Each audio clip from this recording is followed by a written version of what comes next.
Allez, Bassekou, Lincoln, on en vient à cette plainte de Damaro contre Ali Touré. Oui, effectivement, M. Amadou Damaro Camara, à travers son conseil, a porté plainte contre le chef du parquet de la CRIEF, M. Ali Touré, pour insuffisance professionnelle. Alors, la note, quelque part, je relève ceci. Cette insuffisance professionnelle résulte du refus de M. le procureur spécial d'exécuter l'arrêt numéro 003 du 12 mai 2023 rendu par la Chambre spéciale de contrôle de l'instruction. Alors, Abakar, j'ai poursuivi un peu la lecture où il est mentionné, en tout cas dans la note, que au lieu d'exécuter cet arrêt conformément à l'article 312 dont les dispositions sont lues tout à l'heure, Monsieur le procureur spécial s'est pourvu en cassation et a refusé d'y exécuter en s'abritant derrière les dispositions de l'article 80 de la loi organique L/2017 numéro 003 AN portant attribution, organisation et fonctionnement de la Cour suprême dont la teneur suit. Le délai de recours et le recours en cassation ne sont suspensifs que dans les cas suivants. En matière d'état 1, 2, quand il y a faux incident, 3, en matière d'immatriculation foncière, 4, en matière électorale, dans les litiges relatifs à la désignation par vol d'élection, etc. Bref, Ali Touré, donc, il se retrouve sur la sellette. Je le disais tantôt, avant-hier, il y a eu cet arrêt de la Cour de justice de la CEDEAO, Lincoln et Bassekou, qui a ordonné la libération immédiate de Kassouri et compagnie. La libération immédiate et sans condition. Et puis, il y a cette plainte contre Ali Touré quand même. Ali Touré qui se retrouve sous la sellette, j'ai envie de dire. Oui, très important. Abakar, il faut relever les dispositions de l'article 312 sur lequel le conseil de M. Damaro est en train de s'appuyer. Bien. La disposition est claire.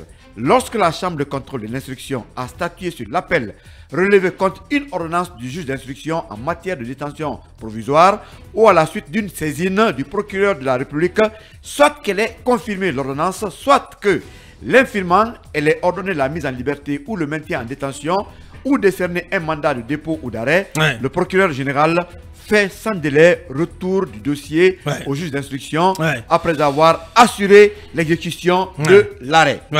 Ça devient assez compliqué parce que quand on a lu hier la réaction d'Ali Touré dans la presse suite à l'arrêt de la Cour de justice de la CEDEAO, quand il dit qu'il n'est pas du tout, il n'est nullement concerné, ça devient compliqué, Bassekou. Abakar, je voulais juste placer un mot. Aujourd'hui, c'est vrai, il faut faire confiance à la justice. Le conseil de M. Damaro s'appuie sur le conseil supérieur de la magistrature. C'est très important. Mais nous savons aujourd'hui que le CSM et la Cour suprême ne se bougent pas, ont des problèmes par rapport à certains dossiers. Bien sûr, depuis combien de temps la Cour suprême est saisie par ces dossiers de Kassouri et autres? Et nous savons qu'il y a autre problème au niveau du CSM qui ne se bouge pas. Donc, vivement que la justice se bouge sur des dossiers de ce genre. Sinon, après, les gens vont faire recours à d'autres juridictions internationales. Et finalement, ça va être comme ce qu'on a connu dans le cas du dossier Kassouri, des camouflets pour nous. Des camouflets pour notre pays. L'accélération de ces dossiers. Vivement que la justice se reprenne sur ces dossiers. Allez, Bassekou. Oui, le problème... Je disais que la méthode Ali Touré de plus en plus mise à l'index. Oui, décriée même, il faut le dire, parce que le problème aujourd'hui, c'est que beaucoup pensent que du côté de la CRIEF, du côté du parquet, c'est que toutes les personnes qui ont été interpellées aujourd'hui pour des faits présumés de corruption, de course effrénée à l'enrichissement illicite et tout ça, il n'y a pas eu suffisamment de preuves réunies en amont et pourtant les juristes disent que les faits précèdent l'inculpation, c'est-à-dire qu'il faut d'abord réunir les preuves concernant les faits qui est reproché aux personnes avant de les inculper. Mais le cas présent, on a constaté que beaucoup de personnes ont été interpellées pour des faits dont les preuves n'ont pas été suffisamment réunies. Et pendant ce temps, ces personnes-là continuent de croupir en prison. Et pire, Bassekou, pire, chaque fois que une décision de justice, une ordonnance de mise en liberté est prononcée en faveur de X ou Y, il y a que systématiquement le pouvoir, Ali Touré s'y oppose. Oui, ça aussi, c'est vrai qu'il faut faut reconnaître à Ali Touré Oui. le droit on le reconnaît, Basekou. Oui, en fait, il faut le reconnaître ce droit. Est-ce que le fait de se pourvoir en cassation contre une ordonnance qui a été prise, par exemple, pour ordonner le placement sous contrôle judiciaire d'une personne en main avec la justice, est-ce que cela peut être considéré comme une insuffisance professionnelle, comme le disent les avocats? Moi, je pense que de mon point de vue, leur combat doit être orienté ailleurs au lieu de s'acharner contre... Oui, attendez, s'il vous plaît. Non, attendez. Non, mais oui, attendez, Aboubacar. Moi, je pense... C'est leur stratégie. Oui, c'est leur stratégie, mais je pense aujourd'hui, on a suivi... Attendez. Dans la procédure. Bien sûr, on a suivi... Alors qu'il est avéré que, par exemple, dans le cas Amadou Damaro, il ne lui est reprochable que les soupçons de détournement de 9 milliards... Oui, c'est pour cela qu'il faut... Moins de 9 milliards. C'est pour cela qu'il faut réqualifier. Moins de 9 milliards. Moins de 9 milliards. C'est déjà ça, la question de procédure. Oui, mais c'est pour cette raison qu'il faut réqualifier les faits. Qui doit les réqualifier donc? Mais avant, qu'est-ce qu'il faut faire? Mais avant, qu'est-ce qu'il faut faire, Basekou? Il faut en tirer les conséquences, mon cher ami. Mais ouvrez pas les yeux. Non, mais j'ai ouvert les yeux. Non, mais qu'est-ce que tu racontes? Mais non, on vous dit ici que... Mais ce que je vous dis... Mais attendez quand même. Ali Touré, il poursuit. Mais attendez, Basekou. Le monsieur, il est capable de poursuivre Damaro et compagnie pour 15 milliards. Alors qu'au fond, ce n'est pas 15 milliards, c'est moins de 9 milliards. Oui, Aboubacar. Mais à partir de là, toute la procédure... Non, mais à partir de là, toute la procédure est faussée. Mais pas le doucement. Tout est biaisé, monsieur. Tout tombe à l'eau. Mais vous reconnaissez. Comment tu peux pas comprendre ça? Aboubacar, vous ne pouvez... On n'a pas besoin d'être grand clerc comme le dit. Mais vous ne voulez pas que je parle ce matin. Allez-y. Non, mais je n'ai pas fini de parler. Parce que tu t'es réveillé du mauvais côté, d'un mauvais pied ce matin. Oui. Je passe la parole à Manu. Basekou a besoin d'une gorgée de café ce matin. D'abord, il y a une chose que j'ai envie de rappeler. Monsieur Amadou Damaro Camara est poursuivi dans son dossier qu'il a en tout cas trimballé devant la CRIEF. Il est poursuivi pour le détournement de 15 milliards de francs guinéens. Lorsqu'il est comparu, il a réussi à démonter les faits. Et des éléments sont venus derrière cela pour démontrer que ce n'est pas 15 milliards. On a même parlé de 9 milliards. Aujourd'hui, le chiffre s'est encore dégonflé. Parce qu'il ne s'agit plus de 9 milliards finalement, mais de plutôt 8 milliards 867 millions. Donc on va dorénavant utiliser ce montant, 8 milliards.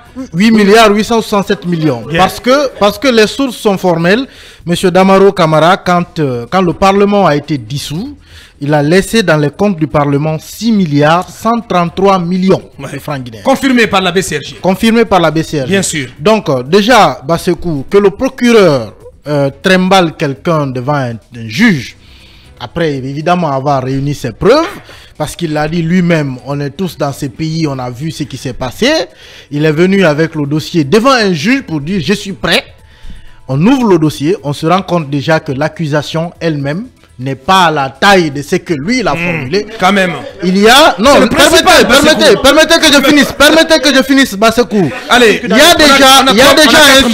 y a déjà insuffisance professionnelle à ce niveau. Ça veut dire tout simplement qu'il n'y a pas eu d'enquête sérieuse pour amener M. Damaro devant le tribunal. On aurait pu peut-être, au moment du procès, au moment de sa comparution, il aurait pu dire, tenez, tout l'argent est dans le compte, allez vérifier. On vérifie, on vient trouver qu'il y a l'argent. Parce que tout simplement, le parquet n'a pas fait d'enquête pour envoyer le monsieur devant le tribunal. Je vais te dire, il en a de même pour Kassory. Kassory qui est poursuivi, je vais te dire. Et je crois, Aboubacar. Si tu permets, Kassory qui est poursuivi pour 15 milliards de l'argent de la nièce.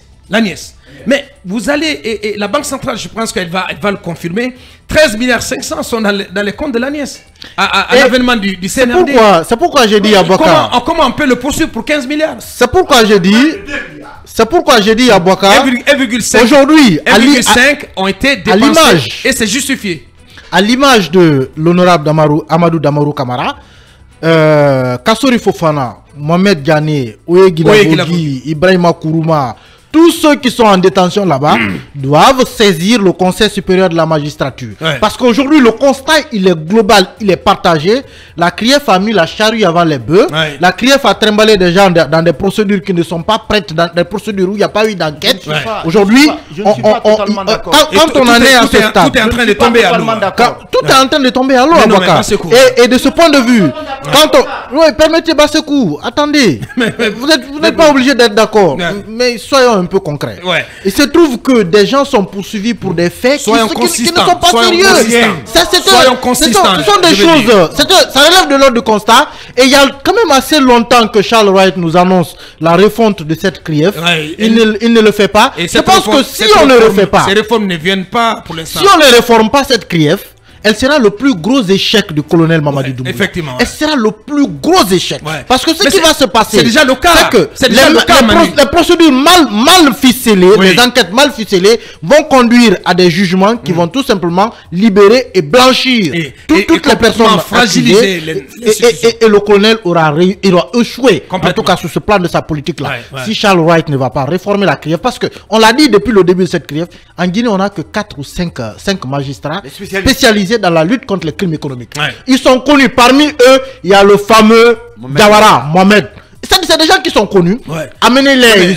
Ils ont étudié cela. L'État guinéen leur a offert des bourses pour cela. Ils n'aiment pas du tout la tête de Jawara. Et c'est le temps de le dire. Ces gens, l'État guinéen sous Alpha Condé leur a offert des bourses. Ils sont formés dans la répression des crimes économiques. Il faut les amener à la CRIEF. Si M. Charles Wright ne peut pas faire cela, je pense que le colonel, s'il veut réussir la lutte contre la corruption, c'est M. Charles Wright qui doit enlever. Merci. Oui, cabinet pour 1 minute, s'il vous plaît. Le temps de recevoir notre invité. Je pense qu'avant le procès...